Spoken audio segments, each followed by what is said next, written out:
Hello students, welcome to my application.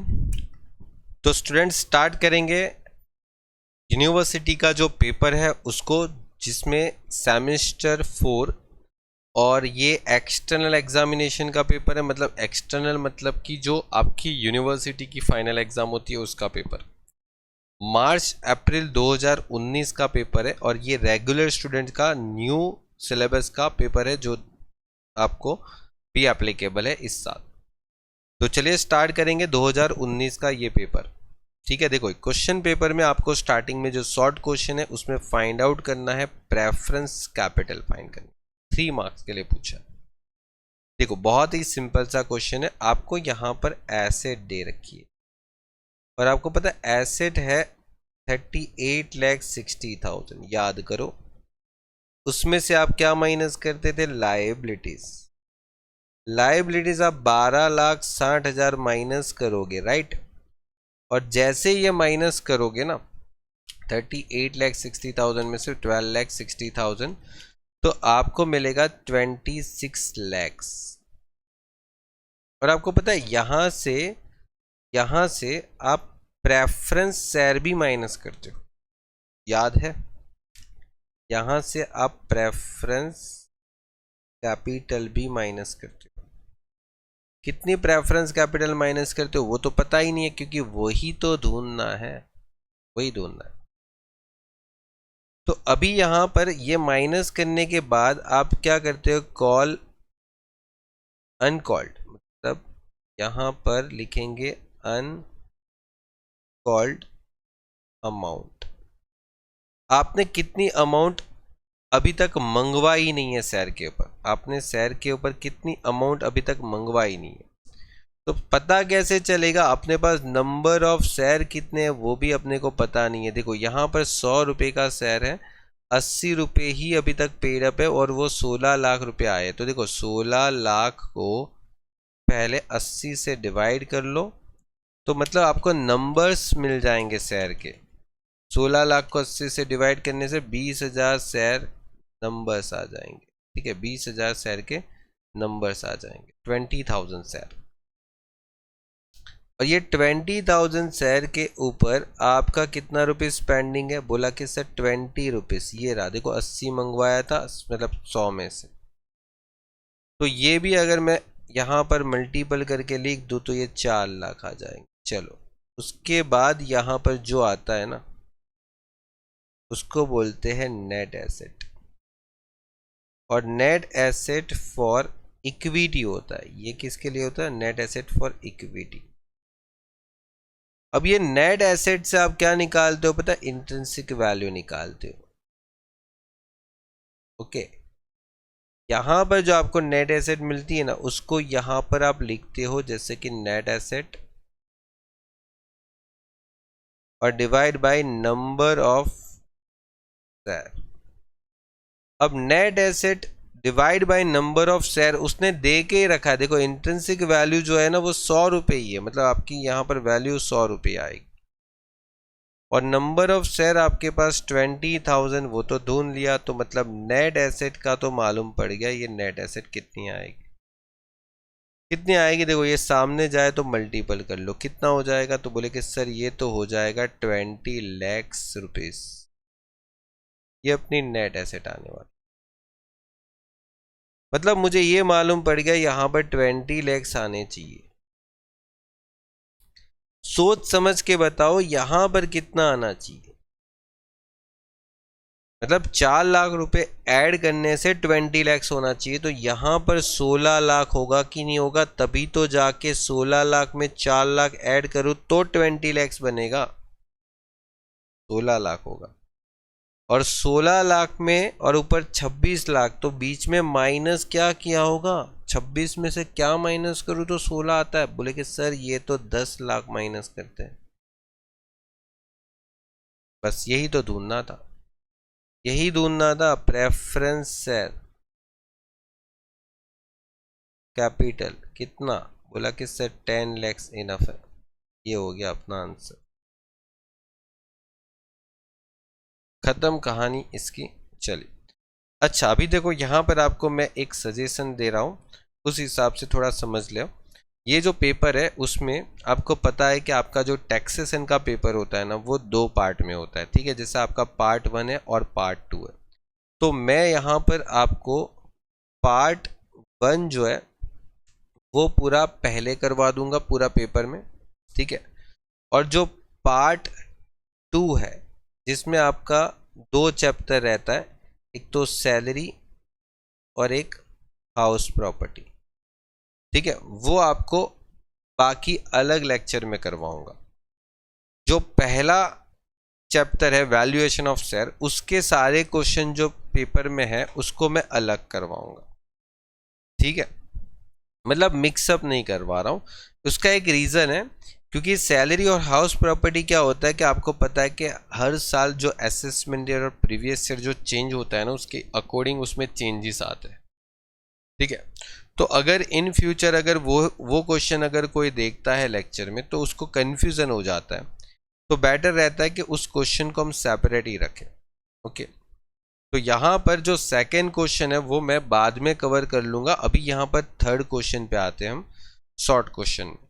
देखो यहाँ पर आपको इस टाइप का कुछ इन्फॉर्मेशन है, ठीक है। ए share, B share, C share, ठीक है। एक फुल्ली पेड अप है, एक 80 पेड अप है, एक 50 रुपये पेड अप है, और आपके पास यहाँ पर हर शेयर 100 रुपये का ही है। उसमें पेड अप कैपिटल में जनरल रिजर्व ऐड करके उसने क्रेडिटर्स ऐड करके ये 20 लाख बनाया। अच्छा, ये जो 20 लाख बनाया ना उसको हम टोटल एसेट भी बोल सकते हैं, ठीक है। अभी देखो आपको पूछा क्या गया कि एवरेज प्रॉफिट जो है ना वो 1,80,500 है और कंपनी का एक्सपेक्टेड रिटर्न 12% है। कंपनी को फाइंड आउट करना है as per the net asset method, as per the yield method. देखो अभी यहाँ पर ध्यान दो, आपको जो पहली मेथड बोली है ना उसमें आपको चाहिए टोटल एसेट। तो आपके पास जो टोटल एसेट जो है ना वो है 20 लाख रुपए। मैंने आपको यहां पर बता दिया ये 20 लाख है, ये रहा। और उसमें से क्रेडिटर्स अगर लेस कर दूं, क्योंकि वन एंड ओनली मेरे पास सिर्फ क्रेडिटर्स ही एक ऐसी लायबिलिटी है जो कि 1,46,000 है, ये रहा। तो मेरे पास जो बचेगा, देखो 20 लैक्स में से अगर 146 को लेस करता हूं तो 18,54,000 मेरे पास रहता है। या तो आप एक और भी काम कर सकते हो, इन दोनों को टोटल करोगे ना, इन दोनों को टोटल, तो भी आपको उतना ही मिलेगा 18,54,000। चेक कर लो, ठीक है। 16,44,000 करो या 2,10,000 करो, एक ही बात है, एक ही बात है, एक ही आंसर मिलता है। तो या तो आप पेड अप कैपिटल के साथ जनरल रिजर्व को ऐड करके निकाल लो, या तो टोटल एसेट माइनस क्रेडिटर्स करो, ये नेट एसेट ही आता है, ठीक है। बहुत सारे स्टूडेंट्स को ये गलत फहमी होती है कि नेट एसेट मतलब कि टोटल एसेट में से क्रेडिटर्स माइनस करो, मतलब total asset minus total liability करो तभी आता है। ऐसा नहीं होता। अगर आप सोचो कि टोटल एसेट में से टोटल लायबिलिटी लेस करेंगे तो जो बचेगा वो paid up capital, general reserve, ये सब बचेगा, तो उसका टोटल भी तो वही होगा। मैथ्स है सिंपल। और फिर यहां पर अनकॉल्ड अमाउंट। अच्छा, अनकॉल्ड अमाउंट कौन कौन सी रहेगी, चलिए देखते। देखो यहां पर 100 में से 80 मंगवाया था तो ये आपका 20 रुपये बाकी है, ठीक है। तो अनकॉल्ड कितना आ जाएगा, 20। और यहां पर अनकॉल्ड अमाउंट कितना है, 50 रुपीज, ठीक है। क्योंकि देखो 100 में से 50 मंगवाया था तो 6800 को 20 से मल्टीपल करूंगा और 6400 को 50 से, ठीक है। चलिए, तो ये हम यहाँ पर लिख देंगे कि आपका जो पहला था 6800 उसको मैंने 20 से मल्टीपल किया और 6400 को मैंने 50 से मल्टीपल किया। बताओ क्या आंसर आना चाहिए, 1,36,000 और यहाँ पर 3,20,000। टोटल करिए, देखो टोटल आ जाएगा 18,54,000 में 136 और फिर 320, 23,10,000। चेक कर लो, ठीक है। उसके बाद ये जो आपका आंसर आया उसमें कोई प्रेफरेंस शेयर तो है नहीं कि माइनस करें, नहीं, बस आपको यहां पर इंट्रिंसिक वैल्यू निकालनी है, इसमें नेट एसेट, ठीक है, नेट एसेट लेंगे और देखो ये नेट एसेट ही होगी, ये नेट एसेट फॉर इक्विटी होगी, net asset for fully paid up share, और divide by number of share, और सारे शेयर के नंबर एक जैसे, मतलब सारे शेयर की जो वैल्यू है वो एक जैसी है 100 रुपये, तो हम क्या करेंगे इसको टोटल कर लेंगे 780068006400, कितना आ रहा है 21,000, और 21,000 शेयर से मैं सबको डिवाइड करूंगा 23,10,000 को, ठीक है, 23,10,000 21,000 शेयर से डिवाइड करेंगे, कितना आ रहा है, लगे सर 110 आ रहा है। अब उसमें देखो ए शेयर, बी शेयर और सी शेयर,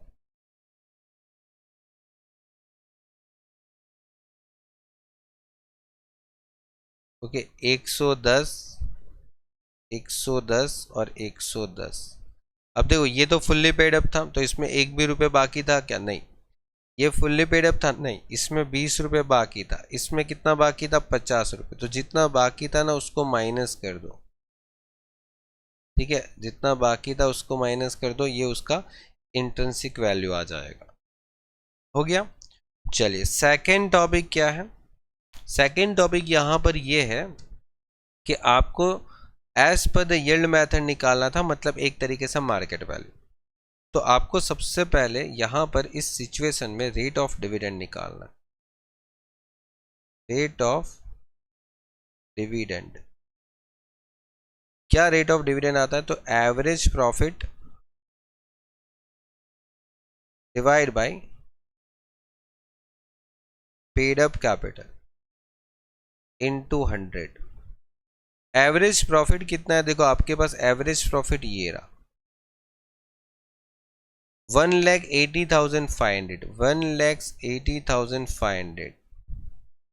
अच्छा पेड अप कैपिटल कितना है, तो देखो पेड अप कैपिटल जो टोटल आपने यहां पर दे रखा है, देखो ये रहा, देखो 16,40,000, नहीं सॉरी 16,44,000 है, ओके 16,44,000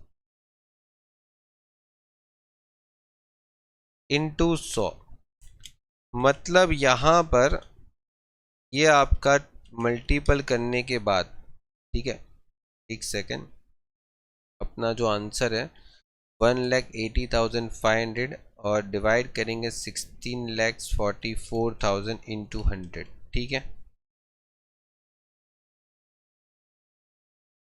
तो देखो यहां पर आपका रेट ऑफ डिविडेंड जो आ रहा है ना वो पॉइंट में जा रहा है, तो भले पॉइंट में जाए कोई प्रॉब्लम नहीं है, जाने दो, कोई प्रॉब्लम है ही नहीं, अपने को जो आ रहा है वो आएगा, उसमें क्या। और फिर आपको यहां पर मार्केट वैल्यू की फॉर्मूला चाहिए, क्या चाहिए, मतलब rate of dividend, rate of dividend ROD, expected rate of return into paid up per share, एक शेयर के ऊपर कितना पैसा आपने पे किया है वो, ठीक है। तो देखो आपके पास तीन प्रकार के शेयर है, ए बी और सी, और अगर आप देखोगे तो यहां पर सबके अंदर ये तो सेम आने वाला है, ROD rate of dividend, rate of dividend, ठीक है। क्वेश्चन में एक्सपेक्टेड रिटर्न क्वेश्चन में दे रखा है क्या, वो तो देख के रखेंगे, देखो ये रहा एक्सपेक्टेड रिटर्न 12%। चलिए तो ये तो 12% हो गया, तो यहां पर 12 12 और 12। अब देखो अगर कंपनी ने आपकी एक्सपेक्टेड के हिसाब से अगर कम कमाया, जैसे 12% की एक्सपेक्टेशन थी, उसने कम कमाया, 10.98% ही कंपनी ने अर्निंग किया, आपकी एक्सपेक्टेशन ज़्यादा थी 12% थी, तो आपका जो पेड अप पर शेयर है, जो 100 रुपये आपने पेड अप किया था, दूसरे में आपने 80 रुपीज़ पेड अप किया था, तीसरे में आपने 50 रुपये पेड अप किया था, वो कम हो जाएगा। चेक करो, देखो 10.98 इंटू 100 डिवाइड बाई 12, आपका जो वैल्यू है वो 91.5 बन जाएगा। 10.98 इंटू 80 डिवाइड बाई 12, मतलब 73.2 आपका पेड अप मतलब वैल्यू हो जाएगा। 10.98 इंटू 50 डिवाइड बाई 12, आपका वैल्यू 45.75 बन जाएगा। ठीक है, बस खत्म। ये आपका क्वेश्चन था, शॉर्ट क्वेश्चन। ओके डन, देख लो, हो गया ये पूरा क्वेश्चन आपका फिनिश। ओके चलिए, तो मिलते हैं नेक्स्ट लेक्चर में। हम इसी चैप्टर का एक लॉन्ग क्वेश्चन है वो भी कंप्लीट करेंगे, और फिर बाद में मैं जैसे मैंने आपको बताया था कि पार्ट 2 पे जाएंगे, जिसमें आपका सैलरी हाउस प्रॉपर्टी वाला चैप्टर हम करेंगे। ओके चलिए, good bye and take care, मिलते हैं नेक्स्ट लेक्चर में।